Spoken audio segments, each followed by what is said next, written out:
தமிழர்களை வந்து நாங்கள் தான் வந்து தமிழா என்ற நாங்கள் போற்றி பேசுகிறோம்னு சொல்ல சூழ்நிலையில் இப்போ தேசிய ஜனநாயக கூட்டணி வந்து துணை ஜனாதிபதியாக சிபி ராதாகிருஷ்ணனை அறிவித்திருக்கிறது.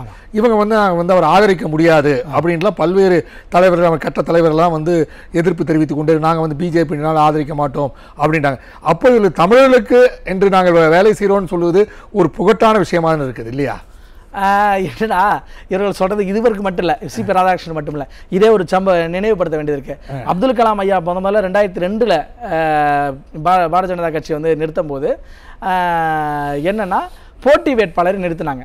யாரு? சிபிஎம் கட்சி நிறுத்துச்சு. ஃபர்ஸ்ட் காங்கிரஸ் ஒத்துக்கல, அப்புறம் அப்துல் கலாம்னால சரி அதை நம்ம சொன்னால் வந்து இளைஞர் மத்தியில் தப்பாக போய்டுன்ட்டு அவங்களும் காங்கிரஸும் ஆதரிச்சிச்சு.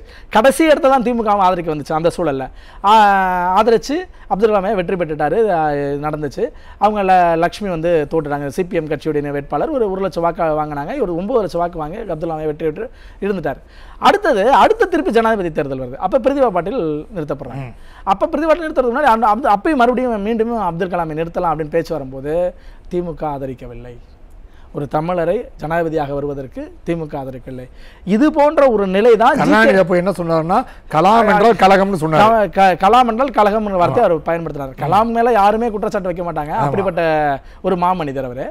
அதே போல இன்னொரு சம்பவத்தை ஞாபகப்படுத்த வேண்டியது இருக்கு. ஜி.கே. மூப்பனாருக்கு பிரதமருக்கான வாய்ப்பு வந்துச்சு. தேவகவுடா பிரதமர் ஆனார் இல்லையா? அந்த பீரியட் வந்து இங்கே ஜி.கே. மூப்பனாரை நம்ம ஆக்கிடலாம் அப்படின்னு சொல்லி முடியும். ஏன்னா இப்போ காங்கிரஸ் பெரும்பான்மை இல்லை, எல்லாமே கூட்டணி ஆட்சிங்கும் போது ஆகிற வாய்ப்பு வந்துச்சு. அந்த வாய்ப்பு தான் தேவகவுடாவுக்கு போச்சு. ஆனால் அப்போ எதிர்ப்பு தெரிவித்தவர், பலமாக எதிர்ப்பு தெரிவித்தவர் கருணாநிதி அவர்கள் தான். இப்போ ஒரு தமிழனுக்கு பிரதமர் ஆகுவதற்கான வாய்ப்பு கிடைச்சோ, அந்த வாய்ப்பை ஜி.கே. மூப்பனாருக்கு ஆகுறது வாய்ப்பு கிடைச்சது, அந்த வாய்ப்பை தட்டி பறித்தவர் கருணாநிதி தான். இப்போ ஒரு ஜனாதிபதி அப்துல் கலாமுக்கு கிடைக்கும் போது ரெண்டாவது மீண்டும் வரும்போது கிடைக்கல. பிரதிபா பாட்டீல் பீரியட் முடிஞ்சு 3வது முறை சொல்லும் போது கூட இவர்களுக்கு எதிர்ப்பு தான். அப்துல் கலாம் வெறுத்து நான் போட்டியிடவில்லை, நான் ஒருமித்த கருத்தோடு தான் நான் போட்டியிடுறேன்னு சொல்லி அவர் அப்துல் கலாம் ஐயா விலகிட்டார்.